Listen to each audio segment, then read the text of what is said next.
Here off Miller Avenue in Westlake is the old Lutz family home, built in the late 1800s.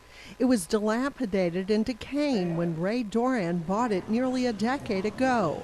There are problems with all remodeling jobs, but not like this one. It took me a little better than 9.5 years to rebuild this house. During the course of rebuilding it,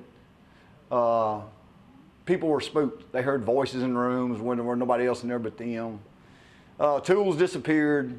And one of Ray's painter helpers, here working late at night, heard voices and later loud noises for which there seemed to be no explanation. He got here one morning at 3:30 and was painting, and he was here by himself. He said about 5:30 he heard, he says, like elephants dancing on the top floor.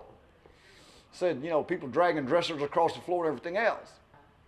He headed up the staircase. When his foot hit the second step, he said all the noise stopped. He still works on this house.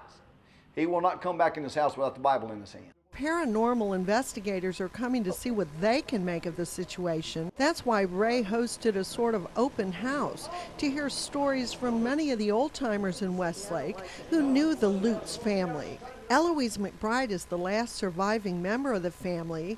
She says at least 10 family members died in the house. Most of them died here. My grandmother died in that room. Aunt Pearl died in that room.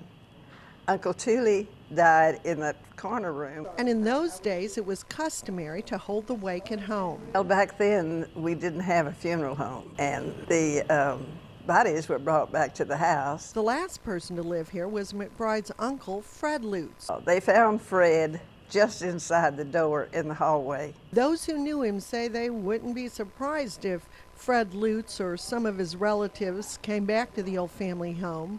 I have had a spooky feeling when I was in this house many times. I mean, they felt like this was theirs. If there are any ghosts here, maybe they only come out at night. Because while I was here, I didn't see or hear anything weird.